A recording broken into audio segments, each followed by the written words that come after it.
రైతులందరికీ నమస్కారం అండి. ఇవాళ మనం వచ్చేసి చంద్రగుండ మండలం బాలికుంట అనే గ్రామంలో ఉన్నాము. ఇవాళ ఈ వెరైటీ వచ్చేసి స్పైన్ అగ్రిటెక్ వాళ్ళది రుద్ర 369 అనే వెరైటీ అండి. ఈ వెరైటీ ఎలా ఉందనేది తోటి రైతు మాటల్లో తెలుసుకుందామండి. అండ్ ఈ వెరైటీ ఎలా ఉంది, మీరు ఎక్కడి నుంచి వచ్చారు, ఈ వెరైటీ ఎలా ఉందనేది మీ మాటల్లో రైతుకు చెప్పగలరండి. నా పేరు రవి అండి. నేను జులూరుపాడు మండలం పాప్కోల్ నుంచి వచ్చాను. సో ఇప్పుడు ఫిబ్రవరి నెల ఎండింగ్లో ఉన్నాం. కానీ ఈ నెలలో కూడా ఇంత చక్కటి కాపు.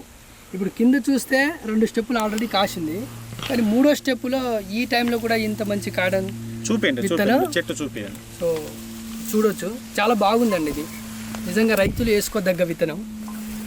ఇలాంటి విత్తనం వేసుకుంటే రైతులు హ్యాపీగా ఉంటారు. బాగుంది. ఇదైతే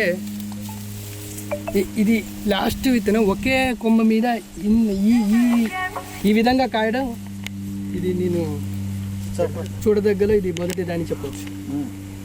ఎన్ని క్వింటాలు వస్తుందండి ఎకరానికి? మీరు చూస్తున్నారు కదా రవి గారు, ఎన్ని క్వింటాలు వస్తుంది ఒక ఎకరానికి? సో ఇప్పుడు కాసిన కాయలే వరకు 25 క్వింటాలు కనిపిస్తుంది. 25 క్వింటాలు కనిపిస్తుందా? మళ్ళీ ఇంకో కాపు ఉందా? ఇంకో కాపు ఈజీగా ఇంకొక 5 క్వింటాలు రావచ్చండి. ఇది 30 క్వింటాల్ ప్లస్ తోట. 30 క్వింటాల్ ప్లస్. దీంట్లో మీరు వైరస్ కానీ నల్లి కానీ ఏమైనా గమనించారండి? ఇక్కడ ఇలాంటి చెట్టు అనేది చూడలేదండి. నల్లి కూడా ఇందులో అసలు 0% అనే చెప్పవచ్చు. నల్ల తామర పురుగుతో ఇప్పుడు చాలామంది రైతులు సతమతం అవుతున్నారు, కానీ ఇందులో నల్ల తామర పురుగు ఎఫెక్ట్ లేదు ఈ నెలలో వరకు. మనం వస్తున్న దారి మధ్యలో తోటలు కూడా నల్ల తామరతో చాలా ఇబ్బందిగా ఉన్నాయి. కానీ ఇక్కడ ఇంత లాస్ట్ వరకు కాయడం కూడా ఇది నల్ల తామర పురుగుని తట్టుకునే రకం అని కూడా చెప్పొచ్చు. దీని కాయ సైజ్ ఎలా ఉంది రవి గారు? ఈ సైజు బిగ్, చాలా పెద్దది.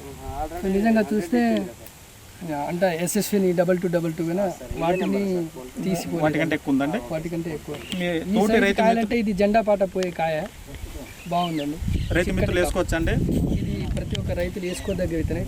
ప్రతి రైతులు ఇలాంటి తోటని పండిస్తే వాళ్ళు ఇంకా ధైర్యంగా ఉండొచ్చు. బాగుంది విత్తనం. ఇలాంటి విత్తనం అందించిన కంపెనీకి కూడా ధన్యవాదాలు. ఇది వచ్చేసి జులూరుపాడు సాయి శ్రీనివాస ట్రేడర్స్ బాలాజీ గారి దగ్గర అందుబాటులో ఉంటుందండి.